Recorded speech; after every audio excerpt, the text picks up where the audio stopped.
Hello and welcome to Tech Talk, a podcast where we talk the technology that takes time out of our lives every day. So let's talk the titular Titanic tech in town. My name is Trey DiLoretta. And my name is Bertie Kowalski. In today's episode, we'll be talking about AI. So we know the public opinion of AI is a very split thing, but we brought two people to answer the question today. Is AI good? No. Yes. All right, well, that didn't help at all. Anyways, Brody, you know those ads that are like, oh, our phone comes with the biggest, brandest, Yes, newest AI ever. It can do all sorts of things. Yeah, I know you're talking about. Those ads are like, those ads are so bad. I don't get them, honestly, sometimes. Yeah, like, have you seen the ads for the iPhone 16? They just focus entirely on I think we're actually on the 17 now, my friend. Yeah, well, the ads for the 16, they entirely focused on Apple Intelligence instead of the actual phone, like the cameras or battery, like they usually do. And it just kind of proved to be a giant problem for Apple because Apple Intelligence turned out to be not particularly good. AI, it's not that good for Apple, is it, huh? Well, I gotta say, I think Google took the cake on that one. Yeah, because Google's AI, it's better. Actually, it's so much better than Apple's AI that they're literally replacing Siri with it, which is crazy to think about. I know. But, the Google Pixel ads, I have seen so many of those ads that are just saying like, whoa, how do I feed my child in a way that he actually wants to eat? Oh, I know. I'll ask Gemini. And it's just like the most obvious solutions to the most obvious problems. It just makes people seem lazy. It just makes no sense. Like, all this AI stuff. I don't know, but... Yeah. And then also there's these companies that insist on using AI for their advertising. Like, the Coca-Cola ads for the Christmas trucks. The most recent ones, I believe for 2024 and 2025, both used AI. And both times people hated them, absolutely despised them. So let's talk about ChatGPT. I actually heard on a website it promotes a lack of thinking and critical thinking. Yeah, because a lot of the time people just, instead of thinking for themselves, they just say, ChatGPT, can you help me? And then ChatGPT's like, yeah, sure, friendo, we can help you with all sorts of things. What do you want help with? And then they just ask very obvious questions. I know, because think about it. In school, kids nowadays, I'm still in school, and I know I use AI sometimes, like ChatGPT, to do a small essay or something.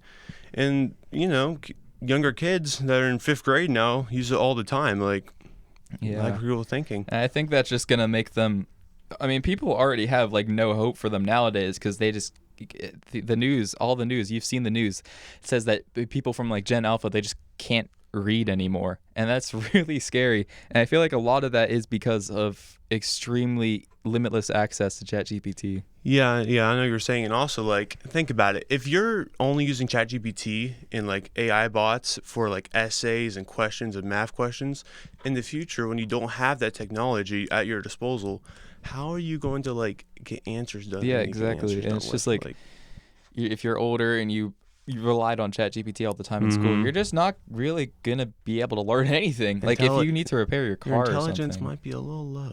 You might be a little bit dumb. Kind of like me. Sucks. But yeah, you're not actually learning anything if you're just relying on AI for everything, right? Yeah. You got to learn from experience. Yeah. I agree with that. But yeah, so the things that AI require to run, the data centers, they are a pretty big problem. Literally, they take up so much space. Have you seen them? Yes, I've seen them. And they take up so much water, right? Isn't that right? They take up. I've seen news that says AI data centers, just one, uses more water than a town of 10 to 50,000 people.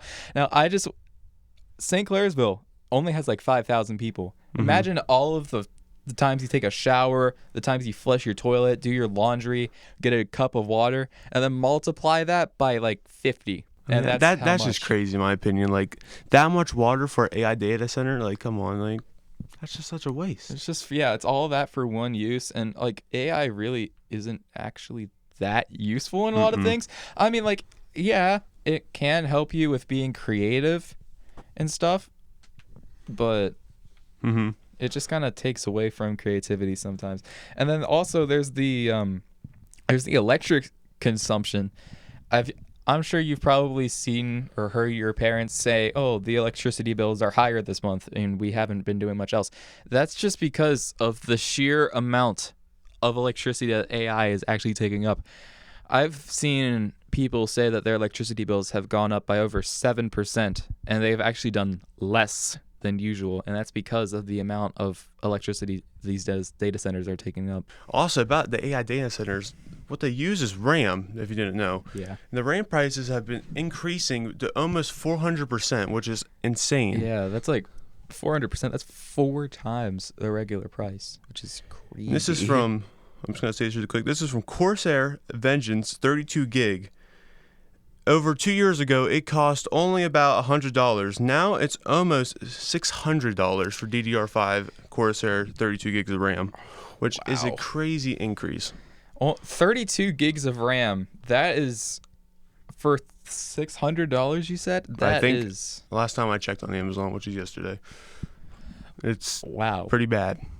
So yeah, I heard that only 3 companies globally actually create RAM, and one of those companies is just not making RAM for consumers anymore because of these AI data centers, right? I mean, I know NVIDIA has actually shortened.